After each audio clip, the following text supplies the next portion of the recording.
Bom dia, nós vamos dar início então à aula de número 29, que é a última aula do nosso curso de banco de dados. Então essa aula trata da evolução de modelos e ela faz justamente o fechamento dos conceitos que a gente viu ao longo do curso.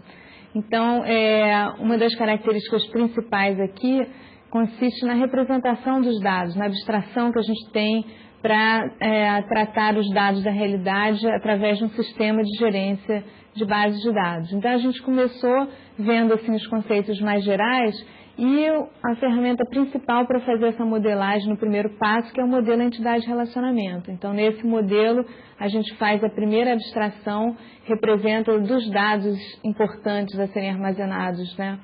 Quais os escolhidos e quais suas propriedades e relacionamentos. Em seguida, a gente viu o modelo relacional, que é um modelo mais próximo do computador, não tem tantos aspectos semânticos como é o modelo conceitual entidade-relacionamento. Então, a gente se concentrou no modelo relacional, que é o modelo mais popular dentre os sistemas de gerência de bases de dados disponíveis hoje. E a gente viu como operar com ele através da álgebra, que é a parte fundamental desse modelo. Para em seguida a gente ver então o mapeamento, né? Como é que a gente sai daquele desenho, daqueles diagramas que fizeram a abstração da realidade através do modelo entidade de relacionamento para o modelo relacional.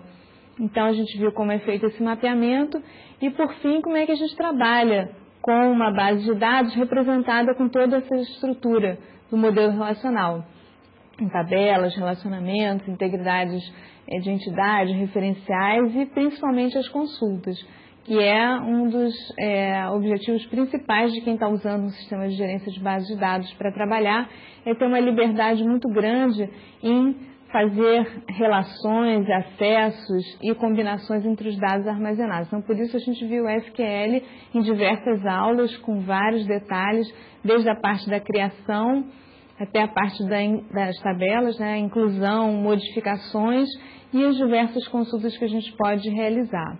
E, por fim, a gente viu a normalização, que é uma outra ferramenta de modelagem que acerta, que define melhor a representação desses dados nas tabelas. E hoje o que a gente vai ver, a aula chama-se Evolução de Modelos, a gente vai ver como se chegou no modelo relacional e quais os modelos que surgiram após esse modelo. E a gente vai dar uma analisada assim em cada um desses aspectos para a gente ver o panorama geral do encerramento do curso. Bom, então aqui a gente vê uma linha do tempo mostrando toda a evolução em termos de representação de dados. Então, os sistemas começaram usando os sistemas de arquivos do sistema operacional, lá no final da década de 50, início da década de 60, para em seguida surgirem os primeiros SGBDs. Então, as primeiras ferramentas e modelos que surgiram para fazer uma manipulação mais adequada de dados, né, do que do sistema operacional foram os modelos hierárquico e em redes, e eles dominaram essa década aí, né, 60, 70, e até o surgimento do modelo relacional, que trabalha de uma forma bem diferente, ele tem uma abstração maior, que a gente viu, né, trabalha com conjuntos, os modelos anteriores trabalhavam com ponteiros, e isso fez uma grande diferença aí em relação aos produtos oferecidos, né? E marca também o surgimento de sistemas independentes, como o Oracle e o Ingres, independentes no sentido do fabricante. Porque até então os SGBDs surgiam especificamente para uma máquina, para a máquina da IBM, para a máquina da Digital, máquinas que hoje não existem mais, mas havia aqueles sistemas específicos e que só funcionavam naquela máquina, não só num sistema operacional específico, mas também naquela máquina. E com o surgimento do Unix e ambientes mais genéricos, né, houve aí aparecimento do Oracle e do Ingres. Continuando nessa linha do tempo, o modelo relacional começou a ser expandido para receber dados mais complexos, que a gente chama, e isso evoluiu para um tratamento de orientação a objetos, e era um paradigma que surgiu também na década de 70, mas voltou com mais força já na década de 80. Então, no final aí da década de 80, surgiram os primeiros bancos de dados orientados a objetos, em seguida houve também uma tentativa de mesclagem entre os dois. Então, você juntar um relacional com orientado a objetos, que são chamados SGBDs universais ou relacional a objeto, e mais recentemente o XML, que surgiu com uma nova forma de representação de dados e que foi incorporada aos SGBDs. Seja um SGBD relacional com capacidade para representar documentos XML, um SGBD projetado especificamente para explorar as estruturas relacionadas ao XML. Então, o que a gente vai ver agora é um pouquinho de cada um desses modelos, menos o relacional, que a gente viu bem ao longo do curso como um todo, e um panorama em termos dessas evoluções e novas tecnologias que vêm surgindo para os sistemas de banco de dados. Bom, então a gente começa com o armazenamento baseado em arquivos, né, que se caracterizam por ter registros de tamanho fixo, que facilita a sua manipulação, e mais alguns recursos, como por exemplo, memória virtual, né, trabalhar com cache, e aí você pode trabalhar com dados que não cabem na memória, índices que facilitam o acesso, vão ter uma fase mais rápida, né, para você trabalhar com aquele índice, com aquele arquivo sem ser sequencialmente, então tipicamente índice hash, árvore B, e outros recursos também para permitir um acesso concorrente aos sistemas de arquivos. Então, só para a gente ter um panorama do que significa esse tratamento e principalmente as limitações dos sistemas de arquivos, né, a gente vê aqui um registro de tamanho fixo facilita em relação à navegação ou você chegar em determinado registro. Então, se eu sei onde um arquivo começa, se eu quero chegar no registro 4, eu vou multiplicar o tamanho de cada registro fixo pelo número de registros anteriores e com isso eu vou chegar lá no registro que eu quero. Por outro lado, o tamanho fixo impõe algumas limitações, né? Primeiro, você tem que se restringir a esse tamanho pré-definido e para que essa conta sempre funcione, você não pode ter um registro saindo de um bloco e entrando no outro, porque senão na hora da manipulação e das contas isso aí não vai funcionar. Bom, uma outra característica, né, está na manipulação. Então, quando eu quiser incluir um registro novo, excluir um registro, né, então eu posso incluir um registro lá no final do arquivo, mas se eu quiser excluir um registro, eu tenho que continuar podendo fazer aquela minha continha para chegar certo no registro específico, né. Então, se eu vou excluir um registro que está no meio do arquivo, eu posso ou passar todo mundo para cima, né, para ocupar aquela área que ficou livre. Eu posso também pegar o último registro e jogar lá para evitar de estar fazendo muitas cópias, né, que é uma operação bem custosa. Ou eu posso simplesmente não movimentar nenhum registro e colocar algum sinal, algo que indique que aquela área está livre. E aí eu faço uma gerência de áreas livres também, que é uma outra forma de trabalhar. Então, isso aí gera uma manipulação assim, bem de baixo nível, né, que os sistemas operacionais oferecem recursos para que você não tenha que programar esse tipo de manipulação. Bom, uma outra forma, né, para melhorar o acesso dos usuários aos arquivos é a organização sequencial. Então, você define, olha, eu quero trabalhar com o meu arquivo nessa sequência aqui. E aí, na hora da manipulação, cabe ao sistema operacional cuidar para que essa sequência seja mantida. Então, uma forma é você ter ponteiros que vão ligando um registro ao outro para você saber qual é o seguinte, né? E muitas vezes você pode fazer uma ordenação por uma determinada chave de busca, para que você sempre possa ter essa ordem respeitada. Bom, aí como é que você faz uma exclusão, né, num arquivo desse tipo? Já que agora eu tenho uma ordem, não posso simplesmente pegar o último, passar lá para o meio, eu tenho que fazer isso preservando a ordem determinada. Então, por exemplo, aqui você tem um exemplo onde eu estou ordenando por esse campo aí do meio, ordenando de forma alfabética crescente. Então, começa com a letra B, depois tem o D e assim sucessivamente. Então, se eu quiser excluir, eu tenho que fazer um acerto lá na minha cadeia de ponteiros só para ligar, né, o anterior para o seguinte e assim por diante. Se eu quiser fazer uma inserção, eu preciso ver em que posição ele se encaixa. Então, eu tenho que olhar o valor do campo que está sendo usado para o acesso sequencial, vejo ali a letra, nesse caso, né, a letra N. Então, eu olho lá, a letra N, nesse caso, está entre o M e o P. Então, eu faço um acerto entre os ponteiros, coloco esse registro lá no final, ou numa determinada área aí, e aí, através dos ponteiros, eu consigo manter essa ordem, né? Isso, de vez em quando, tem que ser revisto para evitar que esse acesso sequencial não fique varrendo o disco de um extremo ao outro. Bom, uma outra forma de organizar é você manter uma ordem física lá e ter uma estrutura de índice auxiliar para ter um acesso mais rápido ou um acesso direto. Então, um exemplo é uma tabela hash que te permite um acesso direto a um determinado registro, né? Você aplica a função hash em cima da chave que está sendo usada para o acesso direto e essa chave vai cair num determinado valor e esse valor vai concentrar os registros que caíram ali e eles têm um ponteiro ali direto. No pior caso, você tem que acessar 1, 2 ou 3 registros, ao invés de sair varrendo o arquivo inteiro, registro a registro, procurando pela chave que você indexou, né? Então, é uma forma bem rápida e se o sistema operacional faz isso para você, fica bem mais simplificado, né? E aí ele se preocupa com todas as questões de inserção, remoção e atualização do índice. Uma outra estrutura informada pelos sistemas de arquivos é a árvore B. A árvore B facilita muito quando você tem uma ordenação. O hashing você usa para um acesso direto. Ele não serve para você ter um arquivo ordenado e seguindo letra a letra. Se você quiser seguir numa ordem alfabética, ou você faz o sequencial, ou você cria uma árvore B, por exemplo, para ter um acesso direto à ordem alfabética, não especificamente a um registro. Muito embora ele também facilite o acesso a um registro, porque ele tem esse índice, ao invés de você varrer o arquivo todo, você varre esse índice, descobre qual é a posição onde ele estaria encaixado. Então, se eu estou procurando, por exemplo, a letra P, eu vejo é maior que B, é maior que M, mas é menor que R. Então, ele está entre o M e o R, aí eu vou lá e aí sai percorrendo e encontro, né? Então, a árvore B também é um recurso bastante importante, facilita muito a gerência de dados.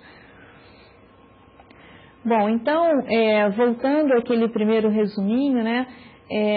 Os sistemas de arquivos, eles têm essas diversas vantagens aí, né? De índices, gerência de cache e a parte de reconstrução, de concorrência, né? Mas você ainda tem uma série de limitações.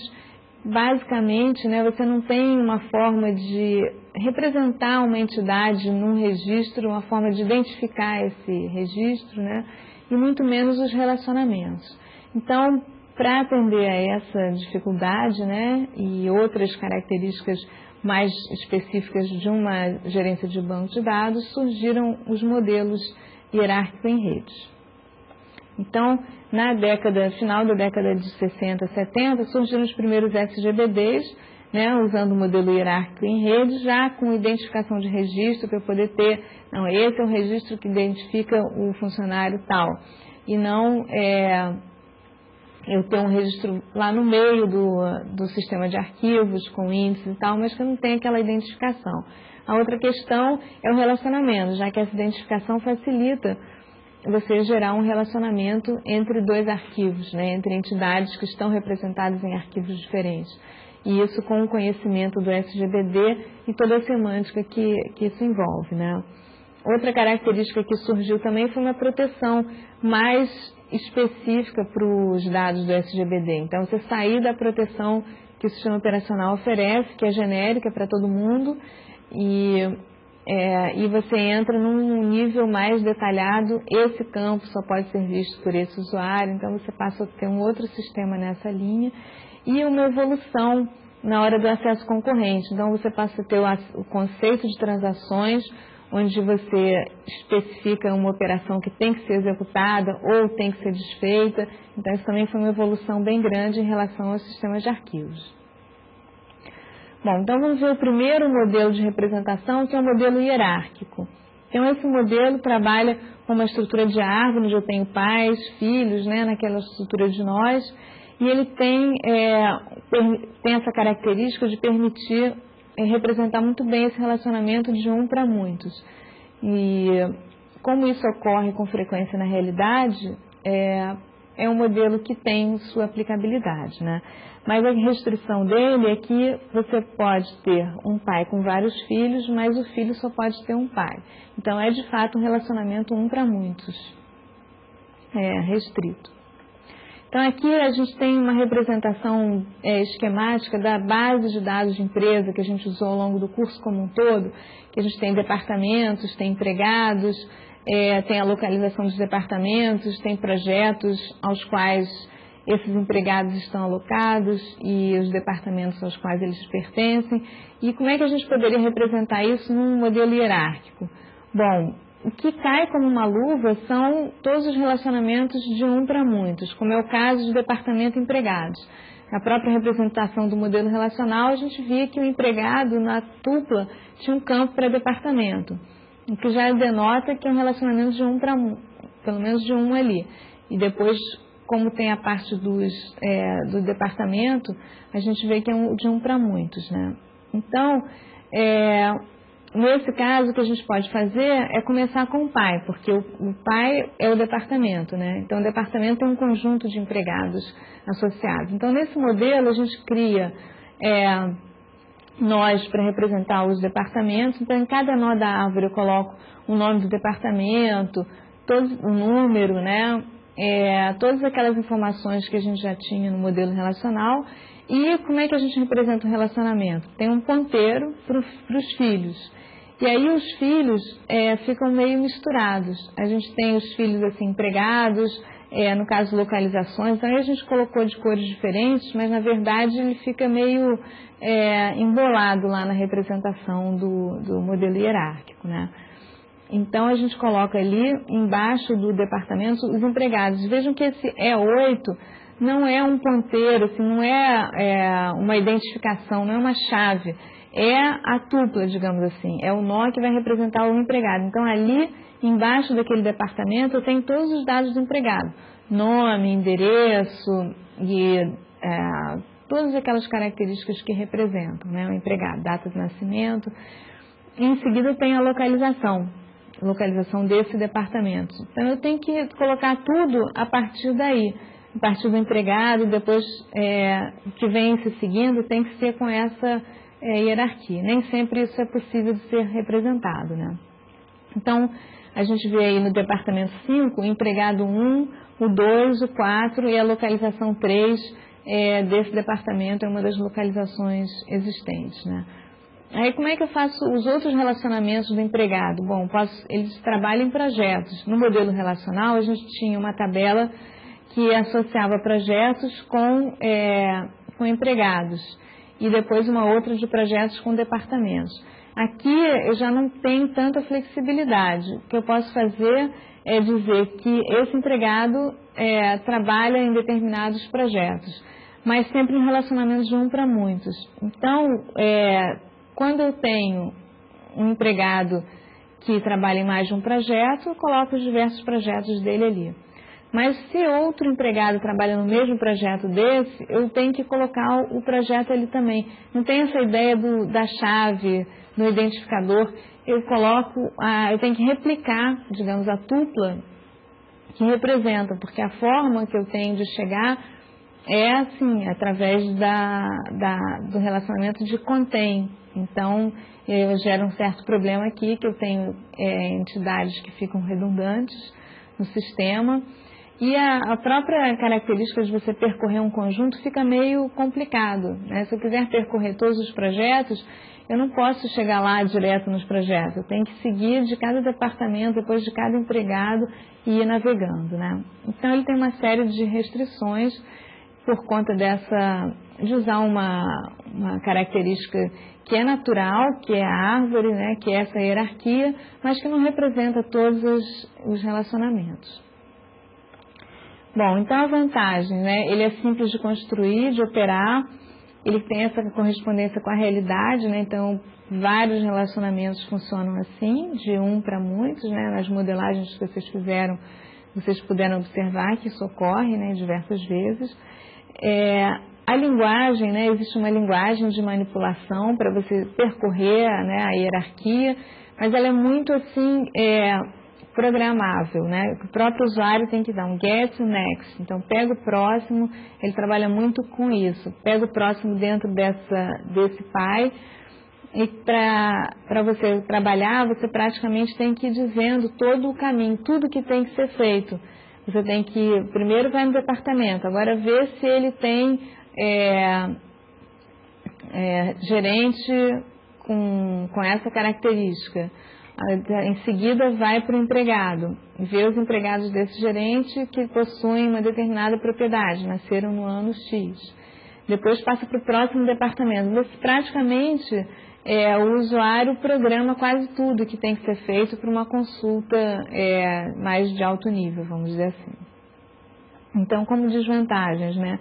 Ele tem essa questão da navegação e ser imperativo, quer dizer, tem os procedimentos, você que programa praticamente tudo necessário para seguir essa estrutura de representação.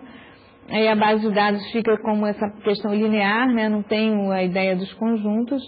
E eu tenho pouco espaço para otimização da consulta, que é um dos grandes poderes do modelo relacional, é você só fazer aquele select from where, e você não está preocupado em que momento ele vai fazer a seleção, em que momento ele vai fazer a junção, o que ele faz primeiro, se vai usar índice ou não, você simplesmente especifica ali, e o otimizador de consultas do modelo relacional vai verificar qual é a forma mais eficiente, a melhor forma de fazer, porque ele está no nível bem alto. Aqui, como você já está dando o caminho, fica muito difícil para ele seguir esse caminho e descobrir que havia uma outra forma, um caminho mais interessante de trabalhar.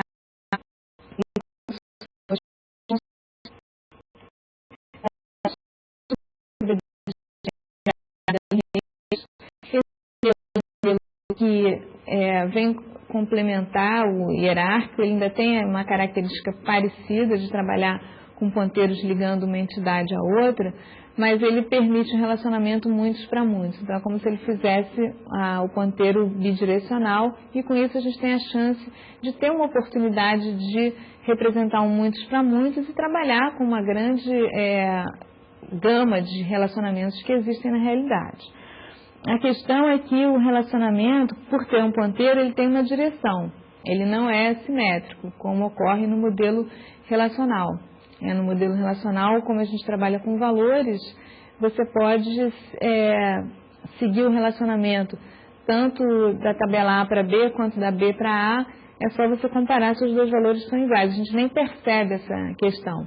Mas quando você usa um ponteiro, você coloca um ponteiro saindo de A para B. Se você não colocar de B para A, você não consegue de B chegar em A. É o problema do modelo hierárquico. Você só sai de um para o outro, naquela direção. Então, para você trabalhar, quanto mais baixo no nível da árvore você trabalha, mais difícil fica, porque você não consegue subir, você tem que descer e ir lá se descobrir. Bom, então aqui tem um emaranhado de ponteiros, mas é um relacionamento que aparece na nossa base da empresa, que a gente viu, só mostrando como é que ele representa aquela associação do empregado com os projetos. Então, como é que representa um relacionamento muitos para muitos? Então, você acaba seguindo alguns ponteiros, e assim como no modelo relacional, quando a gente tem um relacionamento N para N, a gente cria uma tabela de relacionamento, que vai conter a chave de um e a chave do outro. Aqui a gente vai ter a entidade de projetos representada por suas tuplas, a entidade de empregados também, e a gente cria uma outra chamada trabalha em, né, que é esse Works on Records, que é essa que vai fazer a ligação entre os dois.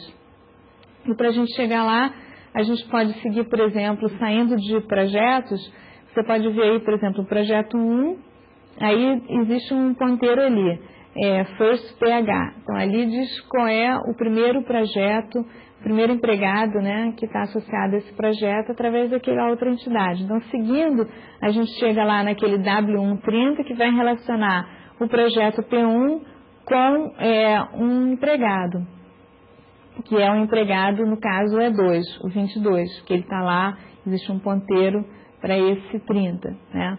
Então, você chega lá e vê que tem o W1, tem um relacionamento ligando o empregado, e esse relacionamento segue para o W2, para ter um outro relacionamento aí, e isso vai lá para cima novamente para o E2. Então, dessa forma, a gente descobre que o P1 tem empregados associados ao W1 e o W2 que estão relacionados ao empregado E2.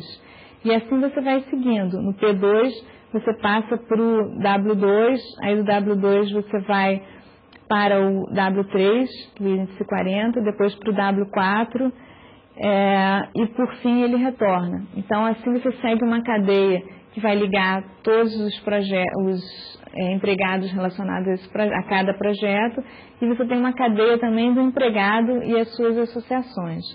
Então, isso aí fica interno, né, para o SGBD manipular, mas o usuário precisa, de alguma forma, especificar esses relacionamentos, né? Mais uma vez especificado, cabe ao SGBD manter esses ponteiros e seguir para permitir uma manipulação de mais alto nível.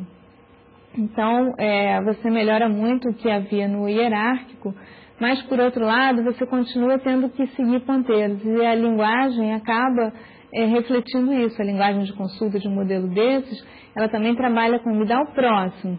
Agora, segue o link do próximo projeto, né? Vocês veem que ali nessa relação do meio, ela tem um ponteiro para seguir os empregados, ela tem um ponteiro para seguir os projetos. Então, você tem que especificar, pega esse, agora pega o próximo, usando esse link, pega o próximo, e aí você vai perguntando, né? Além disso, você tem todas aquelas restrições de seleção que a gente tinha no modelo relacional, aqui também tem. Verifica se o valor do campo tal é esse, se for, vai para o resultado, se não.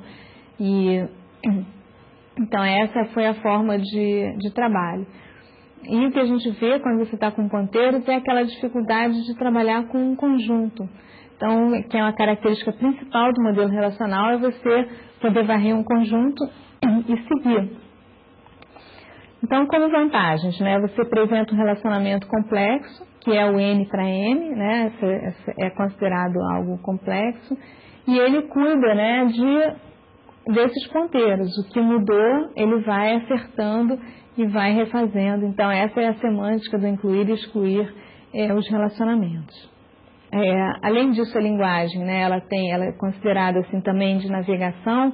Ela também tem find next, find owner, né, member. Então, como no hierárquico a gente tinha, percorre os filhos, né, aqui a gente pode saber quem é o dono, quem é o membro, né, para aqueles ponteiros, e com isso você vai fazendo a sua navegação. Mas ela ainda é muito assim, passo a passo, né, pega o pai, aí do pai segue esse relacionamento.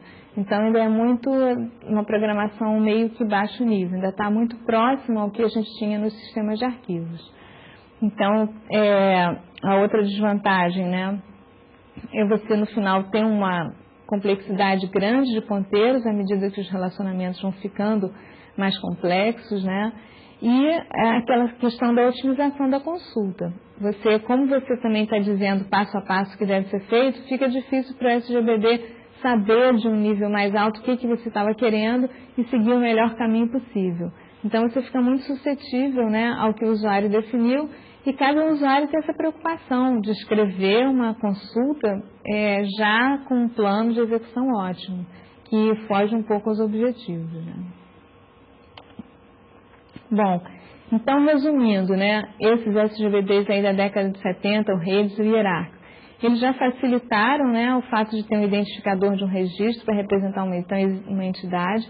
Então, existe um projeto P2 que eu posso encontrar, eu posso fazer um relacionamento dele com outras entidades que estariam em outros arquivos, então eu faço os relacionamentos entre arquivos que eu não faço no sistema operacional, a questão da proteção e o conceito de transação. Então, foi uma grande evolução. E aí, na década de 80, então, surgiram os SGBDs relacionais, com uma proposta bem diferente dos anteriores, que é o modelo de representação. Ele não trabalha mais com ponteiros, ele passa a trabalhar com valores, com conceito de chaves, e é com base nesses valores que eu vou fazer o meu relacionamento. Então, repetindo apenas esse valor da chave, eu crio um relacionamento implícito, mas com recursos para fazer toda a manipulação necessária. Então, você passa a trabalhar com conjuntos de uma maneira bem simplificada, bem direta, e eu passo a ter os relacionamentos também. Então, aconteceu que você teve uma linguagem de consultas considerada assim, de alto nível, com várias operações de manipulação, com muito recurso, realmente, a gente viu no SQL, a gente tem ordenações, tem agrupamentos, tem muitas ferramentas para seguir os relacionamentos, fora as outras ferramentas para ajudar o desenvolvimento da aplicação. E junto a isso, a questão da independência de dados. Então, foi uma outra característica forte no modelo relacional, seguir aqueles níveis. Eu tenho o nível físico, que eu não mexo, que é lá perto do sistema operacional. Eu tenho o nível lógico, tenho o nível semântico. Então, tudo isso facilitou muito a independência dos dados, algo que você não tinha nos outros modelos. Então, no modelo em rede, você não tem conceito de visões. O fato de você criar um ponteiro, você já está influenciando na forma da representação interna, então fica difícil criar um índice por cima desse tipo de estrutura.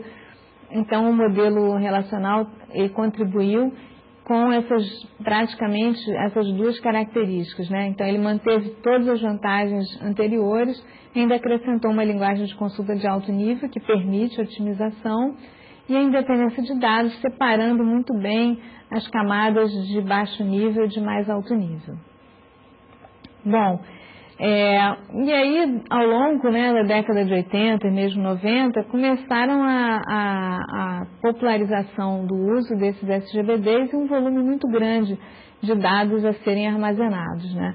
Então, começou-se a ter uma segunda etapa, que é você poder tirar proveito de um volume grande de dados para tomar decisões. Você já passou a ter agora armazenado um histórico do funcionamento da sua empresa nos últimos 5 anos, num período significativo, né? E aí você passa a poder fazer algumas correlações. E isso deu origem aos chamados armazéns de dados, chamados os data warehouses, que é uma outra forma de representação. Ainda a gente ainda não considera um outro modelo no conceito estrito de modelo de SGBDs, mas você faz uma extração desses dados e representa de uma forma que facilite uma tomada de decisão, agrupando esses dados por períodos de venda, por departamentos, características desse tipo, né? E para manipular esse volume enorme de dados que surgiu, apareceram técnicas de processamento paralelo distribuído também nos SGBDs. Então, foi uma outra tecnologia associada aos SGBDs relacionais para proporcionar um alto desempenho. Então, aqui a gente tem uma figura, né, que está no livro do Navati, uma figura esquemática mostrando esse funcionamento. Então, a gente tem lá num canto da esquerda os bases de dados, né, aquele volume grande, e ali a gente extraindo informações para representar de uma forma que facilite a tomada de decisão. Então, aqui nesses dados e metadados, a gente tem uma descrição, né, do que eu vou analisar, como é que eu quero trabalhar com esses dados, e eu faço uma outra formatação para enxergar esses dados de formas diferentes, já compactadas, muitas vezes agrupadas, sumarizadas, com totais, para poder tomar uma decisão. Então, aí surgem os sistemas OLAP, que faz a análise online, né, do que está acontecendo, sistemas de apoio e suporte à decisão, sistemas de informação empresarial e várias outras ferramentas que funcionam junto a esse modelo DW. Bom, aqui tem uma outra representação mostrando, né, esquematicamente como é que você visualiza. Então, na base de dados a gente tinha as informações dos produtos, né, de como ele foi vendido, o período, e aí você reorganiza de tal forma a agrupar por região e por trimestre. Então, a gente chama que é um cubo, por ter uma visão mais tridimensional. A gente não tem só aquela tabelinha, né, restringindo a sua análise em 2 dimensões. A gente passa agora eu quero olhar por região, mas agora eu quero olhar por período. E eu posso querer agrupar os produtos também com uma determinada característica, né, de uma determinada categoria. Então, as ferramentas de DW facilitam esse tipo de manipulação. Então, aqui a gente está vendo um esquema chamado esquema estrela, onde você pode especificar o que você quer analisar. Então, ali você tem as diversas dimensões que você vai enxergar os seus dados. Ora eu vou querer enxergar pelo produto, ora pelo trimestre fiscal, ora pela receita de vendas, e um ponto que vai relacionar isso tudo, que é chamado tabela de fatos. Então, ali eu vou ter o código do produto, o trimestre referente a essa informação e a região associada. Então, aí eu vou ter a amarração dessas 3 dimensões num ponto único. E com base nesse relacionamento é que a gente vai seguir para um lado ou para o outro de uma forma, dependendo das decisões a serem tomadas. Então, o que acontece é as informações que estão nesse DW, elas são as mesmas que estavam lá no banco de dados, nas bases de dados, mas a gente faz uma outra formatação, faz um agrupamento, extrai bem especificamente o que importa para eu tomar a decisão e representa dessa forma para eu poder fazer uma análise a longo prazo, uma análise mais voltada a um histórico, né? Mas eu quero saber o que ocorreu nos últimos trimestres, né? O que está acontecendo nessa região especificamente. Então, não é que eu não pudesse fazer consultas para chegar aí usando o modelo relacional, mas eu ia ter que trabalhar tanto que não ficaria produtivo. Então, fica muito mais simples eu extrair essas informações, reorganizar dessa forma e criar ferramentas para trabalhar com esse armazém de dados do que ter tudo misturado. Então, isso é hoje uma área muito forte em banco de dados, tem vários postos de trabalho específicos para esses analistas de DW, modeladores, né, desse tipo de informação e muitas ferramentas que vão auxiliar a tomada de decisão, porque essa é uma questão crítica de uma empresa, né? Se quiser saber o impacto de eu oferecer um determinado desconto num produto. Então, para fazer esse tipo de projeção, é importante analisar os dados anteriores. Bom, se eu desse um desconto naquele ano, o que teria acontecido, né? Qual foi o volume de vendas realizado especificamente? Qual seria a região principal a atacar? Então, facilita muito esse tomada de decisão e é algo muito rico. Bom, continuando na evolução, né, como é que a gente faz para tratar um volume muito grande de dados? Então, uma das formas é você usar o processamento paralelo ou o processamento distribuído. O processamento distribuído vem atender também a evolução das redes, né, a velocidade de transmissão e o fato de que várias empresas trabalham de uma forma distribuída. Então, eu tenho filial em São Paulo, filial no Rio de Janeiro, filial em Minas Gerais. E fazer uma gerência, né, controlada, centralizada desses dados pode se tornar uma tarefa bastante pesada com esse tráfego, né? Então, o ideal é a gente ter um sistema que consiga trabalhar de uma forma distribuída. Então, a gente vai ver, por exemplo, na nossa base da empresa, supondo que os departamentos funcionem em cidades diferentes, né? Então, você pode criar as bases de uma forma assim, separada, colocando tudo que é local, aquele ponto, disponível de uma maneira rápida e as informações que são globais, elas podem ser replicadas e eu tenho um mecanismo, se eu quiser consultar todos, de acessar todos, né?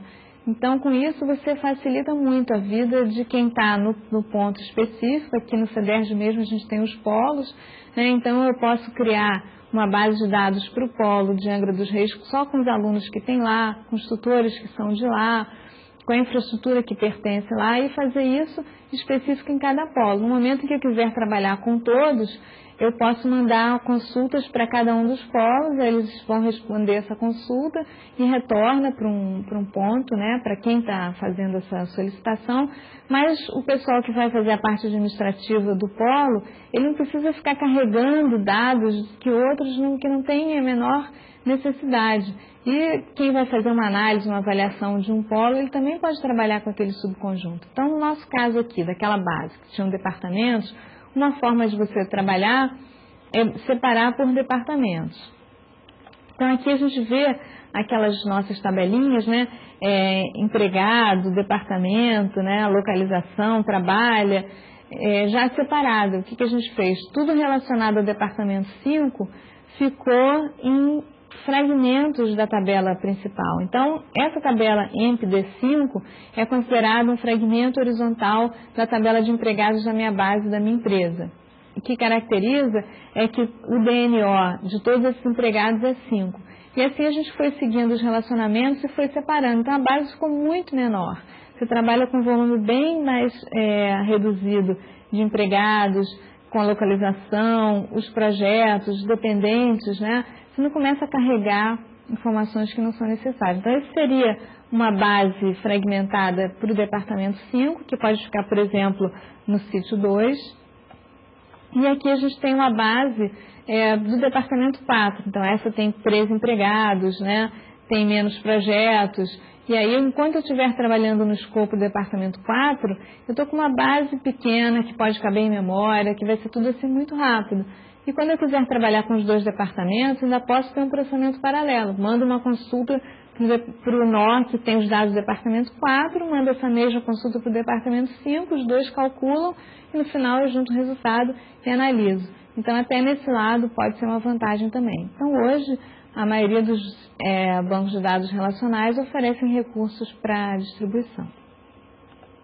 Bom, então com isso a gente fecha mais ou menos a parte do modelo relacional, que está evoluindo bem, né? Tem todas essas propriedades, mas alguns relacionamentos mais complexos, algumas características de representação não ficam muito explícitas no modelo relacional.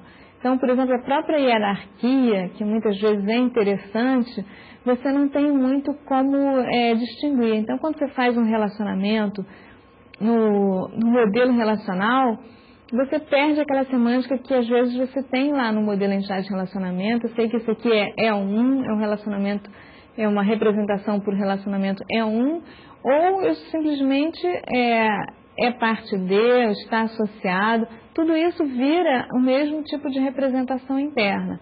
Então, algumas aplicações estavam tendo uma certa dificuldade de representar esses relacionamentos através do modelo relacional, principalmente quando você tinha uma composição de peça, que é composta por outra peça e assim por diante. E aí foram se analisando alternativas, né, e propondo extensões ao modelo relacional, vamos estender aqui, vamos estender ali, até que surgiu a ideia de usar a orientação a objetos, né, que é uma modelagem que já existia há um certo tempo, né, e na década de 80, final de 80, 90, estava pegando força também com o surgimento de Java, C++, né, linguagens que estavam facilitando o uso da orientação a objetos, até então restrita ao Smalltalk. Então, começaram a surgir os bancos de dados orientados a objetos. Esses bancos de dados tentavam representar internamente na base de dados a mesma estrutura de classes, né, com conjuntos. Então, foi feita uma combinação entre a vantagem do modelo O, que era ter conjuntos, então foram criadas estruturas para ter conjuntos de objetos, mas, por outro lado, foi mantida a questão de que um objeto pertence a uma classe e que essa classe se relaciona com uma outra, que essa classe é subclasse dessa. Então, toda essa facilidade, toda essa riqueza de representação do modelo orientado a objetos facilitou. Então, aplicações como o CAD, né, Computer Aided Design, que facilita o projeto de peças, né, que tem todo um relacionamento mais complexo, caiu feito uma luva no modelo orientado a objetos. Então, houve uma grande efervescência de pesquisas e resultados para esse modelo, mas na prática ele não chegou a se tornar um sucesso de vendas, vamos dizer assim. Então, na teoria e até em protótipos, ele funcionou muito bem, com diversas características, mas a força do modelo relacional era tão grande, a quantidade de dados e aplicações que já estavam modeladas nessa representação dificultou muito a migração. Os próprios fabricantes, né, de SGBDs relacionais não tinham o menor interesse que os SGBDs orientados a objetos dessem certo, então foi criada uma briga assim, bem grande, e o que acabou saindo, né, mais vitorioso foi essa combinação do relacional com o orientado a objetos. Então, aí, nesses SGBDs também chamados de universais, você tem essa combinação, não chega a ter tudo que a orientação a objetos te fornece, mas também não tem tanta dificuldade de representar certas características. A gente vai ver agora um pouquinho da representação desses dois modelos.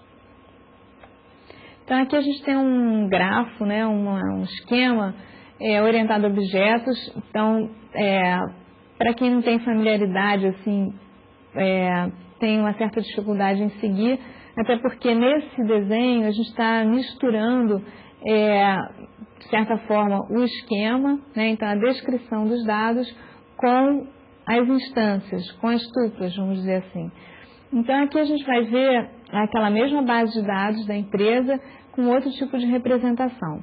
Então, por exemplo, aqui esse objeto 8, ele está representando um objeto da classe departamento. Então a gente tem lá o denome e o denúmero, né? O gerente, localização, empregados, projetos. Então já começa a mudar aqui porque eu posso colocar o atributo, por exemplo, empregados, como sendo parte do departamento. Então, no modelo relacional, a gente não pode fazer isso. Cada atributo tem que ser um valor atômico. Então, se eu tenho um conjunto de empregados, eu não posso colocar nada ali. Eu tenho que representar isso no empregado ou numa outra tabela. Então, aqui no modelo orientado a objetos, você já faz uma composição, você já tem um sentimento mais próximo da realidade. Por quê? Porque o departamento, na verdade, ele tem um nome, um número, tem um gerente, tem localizações, tem os empregados e tem os projetos associados a eles. Quando você olha o modelo relacional, você não percebe diretamente que o departamento tem tudo isso. Você olha e vê que ele tem um nome, um número, um gerente, mas o resto você só vai perceber olhando as outras tabelas, vendo que a chave do departamento aparece em outras tabelas. Ah, então existe um relacionamento. Aqui não, aqui é bem explícito. E através de ponteiros, você tem uma forma otimizada de trabalhar com esses conjuntos. Então vamos dar uma olhada aqui no departamento, nessa instância, vamos dizer assim. Então aqui eu estou representando o departamento 5. Então ele tem lá o nome, que é pesquisa, tem um número, que é número 5, aí vem o gerente. O gerente, ele é uma tupla. Por quê? Porque o gerente é caracterizado por ter o nome, as propriedades, quer dizer, a identificação do empregado que ocupa o cargo de gerente e a data que ele começou essa gerência.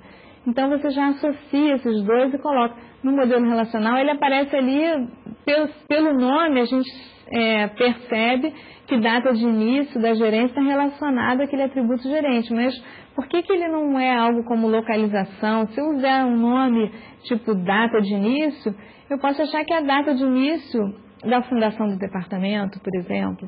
Então, aqui não. Aqui eu fiz uma associação. Eu criei uma tupla, dentro daquela tupla, né? Criei uma tupla e fiz a associação do gerente com a data do início.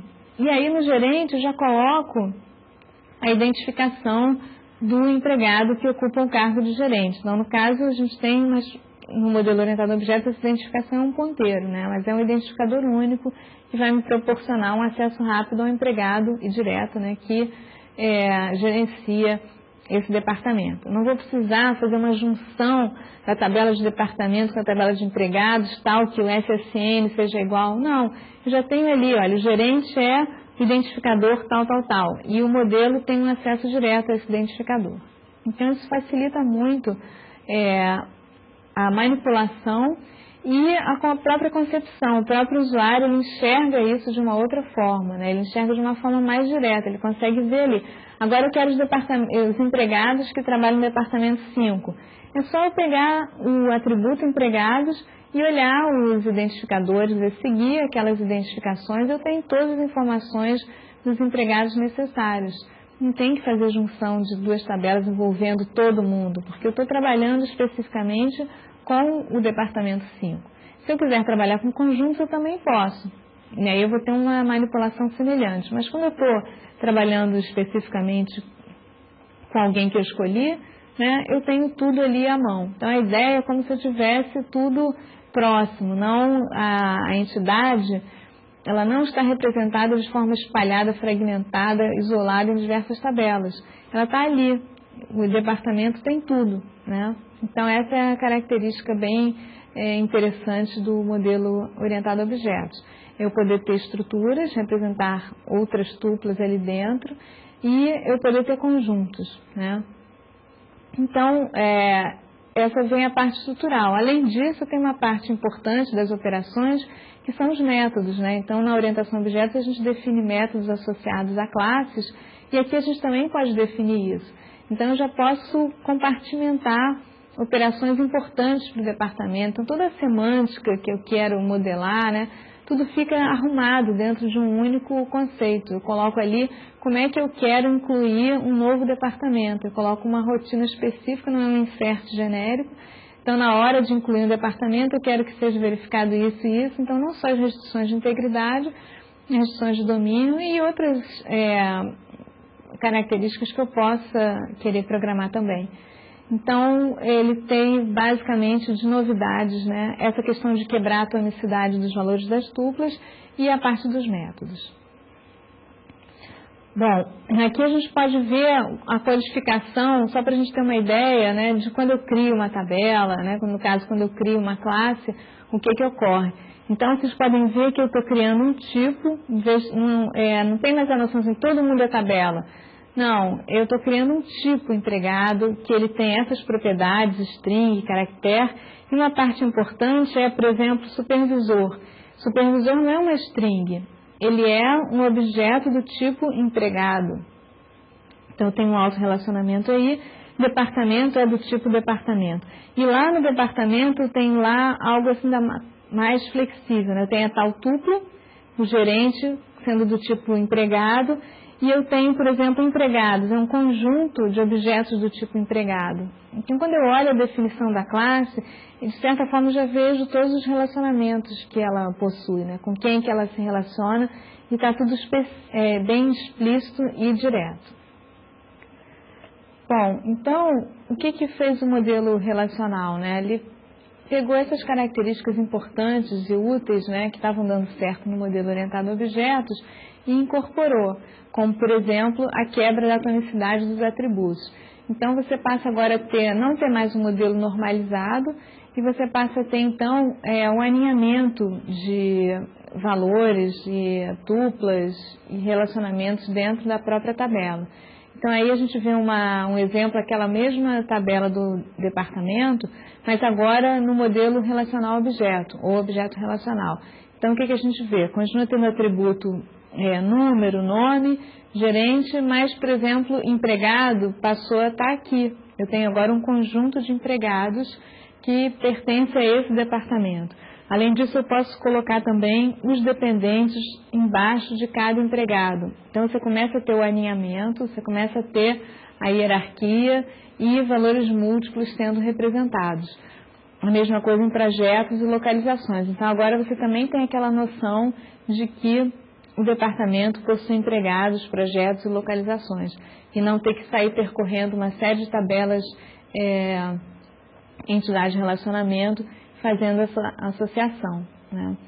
E a ideia é você continuar trabalhando com as chaves como identificador, né, para fazer os relacionamentos, mas você permitir ter aí um conjunto. Então, você não vai ter aquelas desvantagens do modelo hierárquico, que o empregado estava todo representado aí. Na verdade, o que eu tenho é uma chave que vai me dar um acesso ao empregado na tabela de empregados, mas eu posso ter um conjunto de empregados associados ao departamento, né? Então, essa foi a mudança principal do modelo relacional para permitir a representação de relacionamentos de uma forma mais explícita, de uma hierarquia também mais explícita, mantendo a questão dos conjuntos, né? A questão mais complicada está relacionada à parte dos métodos, né? Então, no modelo orientado a objetos, você tem todo o encapsulamento das estruturas, né, que representam, como também os métodos, as operações associadas àquela classe. Então, aqui existem procedimentos, né, Stored Procedures, mas não chega a ser a mesma característica de métodos associados a classes no modelo relacional. Então, fica meio remendado, né? Não fica uma solução elegante. A solução elegante é a do modelo relacional clássico com base na álgebra, né? teoria de conjuntos. Então, aqui ficou meio misturado, mas você aumentou a flexibilidade e permitiu uma representação mais harmônica de aplicações que não vinham sendo bem representadas no modelo relacional pela falta dessa explicitação de relacionamentos e composições.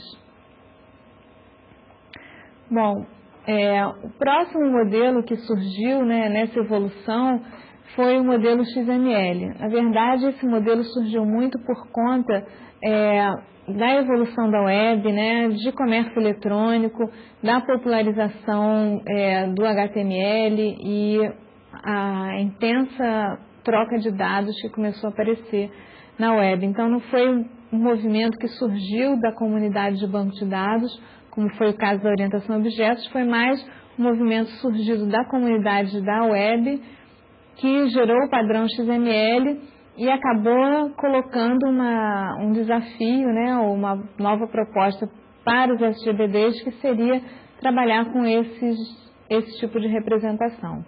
Então, surgiu o padrão XML de representação de dados, né, com base em árvore, né, grafos, e a linguagem de consulta de alto nível para eu trabalhar com os documentos XML. Então, o que surgiram?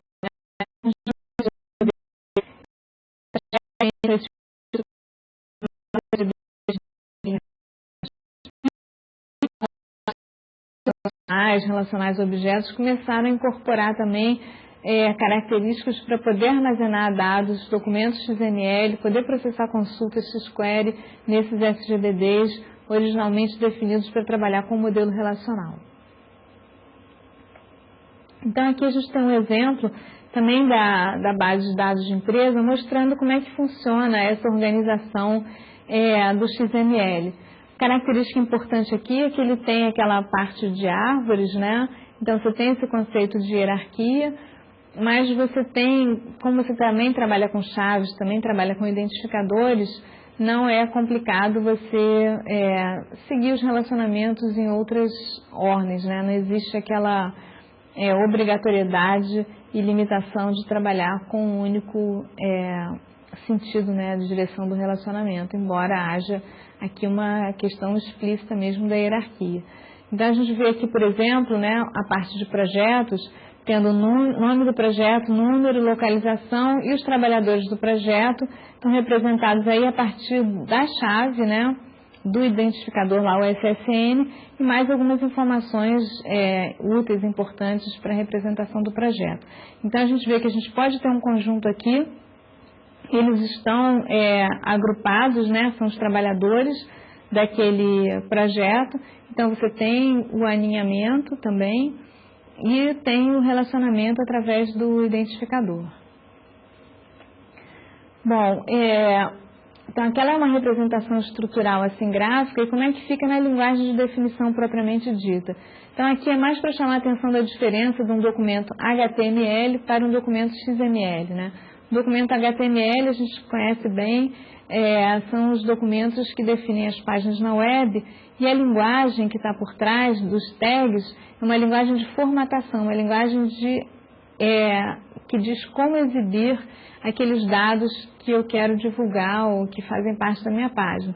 Então, aí eu tenho nos tags, eu tenho TR, tenho H2, Table, Font Size, todos são comandos de como essa informação deve aparecer na tela. E o XML não tem esse objetivo. Aqui a gente tem a continuação, né, do documento HTML, né, mostrando, né, o produto X, agora mostrando o produto Y, né, o John Smith, a Joyce English, horas por semana. Então, é uma informação assim, importante, mas aqui não tem nenhum contexto dizendo o que é que projeto produto Y é um projeto, que o Joyce é um empregado. O que eu estou me preocupando aqui é como isso vai aparecer em negrito, caixa alta, né, azul e assim por diante.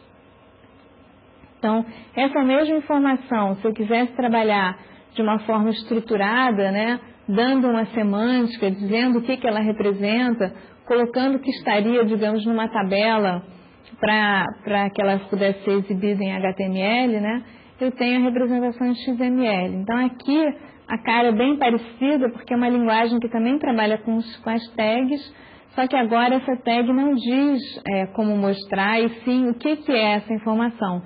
Então eu tenho, por exemplo, aqui na nossa base de projetos, eu tenho como atributos de projetos, são nome, elementos, mas então eu tenho nome, e aí eu tenho nome, barra nome para delimitar onde começa, onde termina, né? Então o projeto ele tem um nome, ele tem um número, ele tem uma localização, tem o departamento ao qual ele está associado. Esse número 5 vai servir como uma chave estrangeira também, né? Ligada mais próxima do caso do modelo relacional. E trabalhador, eu tenho aí vários trabalhadores que estão associados a esse projeto. Enquanto eu abro a tag e não fecho, significa que eu estou naquele contexto. Então essa é a forma dele dar a hierarquia. Então, como eu abri projeto e ainda não fechei, eu estou definindo tudo relacionado a esse projeto que tem o nome produto X. Então, esse projeto tem esse número, né, tem essas características, aí apareceu o primeiro trabalhador, que é esse que tem o SSN 1234, etc. Depois aí fechou a barra do trabalhador, né, porque o trabalhador você pode colocar outras propriedades também no relacionamento, né, então tem o SSN dele, tem número de horas trabalhadas, aí quando você põe barra trabalhador, fechou ali o elemento, né, que é o empregado que está associado a esse projeto. Depois eu tenho o outro e assim por diante. Então a gente tem aqui conjuntos, né? Os elementos podem ser estruturados, é só eu abrir esse tag colocando sub-elementos e depois fechar. Então eu tenho aqui uma estrutura que é um trabalhador de um projeto, tem SSN, último nome e número de horas trabalhadas. Eu tenho atributos atômicos, que é o nome do projeto, que é nome, produto X barra nome, terminou ali, uma string, como eu tinha antes. Eu tenho uma espécie de chave estrangeira, que é o número do departamento, que é o 5. E aí eu tenho conjuntos, porque eu posso ter uma série de empregados ali, e eles estão associados ao produto X. Quando terminou o produto, eu boto barra projeto, e aí terminou o projeto X. Então, na próxima página, a gente vai ver o Y, né? Então, o produto Y tem esse outro número, aí as características, ele vai mantendo aquele padrão, aquela estrutura, né? Aqui, porque eles, de certa forma, pertencem ao mesmo tipo. Qual é o tipo? O tipo é projeto. E os trabalhadores também seguem aquela estrutura, porque eles pertencem ao tipo trabalhador de um determinado projeto. Então, com isso, você, de certa forma, você combina a parte da hierarquia, né? Você consegue fazer a composição de diversos elementos, né? Diversas entidades, diversos atributos, consegue colocar o conjunto também associado e os relacionamentos através de identificadores que são valores. Então é um modelo que surge, né, com características que a gente pode considerar, né, complementares, aí, misturando um pouco das vantagens hierárquicas com as vantagens da flexibilidade da orientação a objetos e dos conjuntos do modelo relacional, mas embora ele não tenha sido concebido para isso, ele não surgiu como uma alternativa para o que não vinha funcionando bem com o modelo relacional a objeto. Na verdade, ele surgiu na comunidade web e aí ele agora tem que ser tratado e vem sendo tratado. Então, com isso, hoje a gente convive com um banco de dados que tem tabelas armazenadas no modelo relacional e tem documentos XML. E muitas vezes a gente tem dados saindo dessas tabelas para se transformar num documento XML para que ele seja exportado, para que ele seja trocado. E aí facilita muito essa interoperabilidade, né, entre aplicações, entre troca de dados. Duas empresas combinam qual vai ser o nosso formato de troca de dados. Vai ser esse, você define o XML, você não mexe no seu banco relacional, nos seus dados, eles continuam como eles tinham sido concebidos, você faz uma exportação, vamos dizer assim, no documento XML e manda. E aí ele tem uma série de propriedades de compactação, enfim. O mundo XML é um mundo novo, né?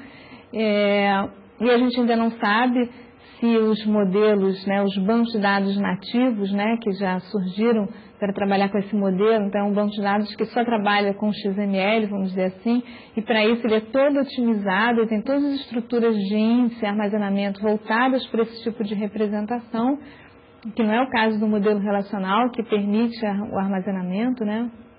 Então hoje a gente está revivendo um pouco o que aconteceu na época da orientação a objetos. Não estão surgindo novos modelos, ao mesmo tempo já existentes, estão fazendo a convivência, né? E, enfim, a gente não sabe se esses GBDs nativos XML vão sobreviver, vão alcançar um espaço realmente no mercado, ou se a gente vai acabar tendo sempre um que tem um pouco de cada, né? Bom, então com isso a gente volta, né, para a nossa linha do tempo, só para dar o fechamento e a visão global, agora que a gente já viu passo a passo, né, cada um dos modelos. Então aí vem os sistemas de arquivos e com a evolução dos SGBDs tem, por exemplo, o IMS, que é um sistema hierárquico que até hoje algumas empresas ainda têm, porque nessa década, né, eles investiram, adquiriram, era o único, quer dizer, ele era melhor que o sistema de arquivos, assim como tem até hoje o IDMS. Tem grandes corporações que têm todas as aplicações desenvolvidas sobre esse SGBD. Fazer essa migração não é simples, né? Os programas, né? E até as máquinas onde eles executam ficam ultrapassadas. É um problema bem grande você pegar um sistema que está em produção, que tem que ficar no ar 24 horas por dia, né? E tirar para colocar outro, e o investimento é muito pesado, né? Então, hoje várias empresas vivem um dilema aí de como sair desses sistemas, ou sistemas como, por exemplo, o Adabas, que é um sistema que veio do modelo relacional, ou veio do modelo em redes e foi colocado uma capa relacional também. Então, também não funciona assim 100%, não acompanha as diversas evoluções, né? Então, eles estão lá dessa década, mas eles ainda existem hoje em diversas empresas, né? Então, no relacional, né, um destaque aí para o surgimento do Ingres e do Oracle, né? O sistema R é um sistema, assim, acadêmico, né? Que o pessoal da IBM projetou, publicou uma série de artigos, né? Descreveu como é que a gente faz um SGBD relacional, e aí outras pessoas fizeram até antes dele, e mais tarde eles surgiram com o relacional deles, porque eles também tinham, né, um sistema de redes próprio que eles queriam manter um pouco mais no mercado também, né? Então a gente vê aí o Ingres, que foi o sistema que deu origem ao Postgres, né, que hoje é um software livre muito bem sucedido. O DB2, que até hoje, né, desde essa época até hoje ele vem com todas as evoluções, uma fabricante da IBM. Dando continuidade, né, nas evoluções. Então, quando começaram aquelas demandas, eu não consigo representar direito essas informações no modelo relacional, para fazer um projeto de uma peça, de um carro, não está se encaixando, faço muita junção, a linguagem de consulta não está adequada, aí começaram as extensões.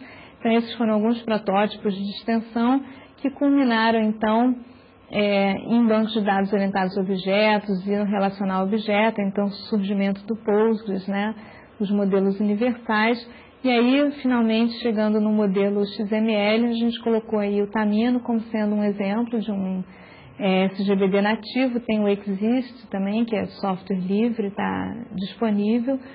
E essa é uma outra característica dessa década mais recente, que é a oferta de sistemas de banco de dados em software livre, com robustez e com muita capacidade, como é o caso do MySQL, que vocês usaram aqui no curso de experimento, né? Então, vocês podem experimentar também esse outro, o Exist, para dar uma analisada como é que funciona a manipulação, né, e consultas sobre o XML. Então, é um assunto vasto, né? Não coube aqui no curso, mas vocês podem dar uma olhada, ter um pouco de uma ideia de como funciona. O Tamino também, na página dele, tem um tutorial que mostra, né? Tem uma base já pronta e aí vai ensinando como é que eu faço uma consulta, como é que é uma navegação, para se ter uma ideia, né? E a parte do objeto relacional pode ser analisada no Postgres ou em outros SGBDs. Bom, então com isso, né, a gente encerra o curso, né?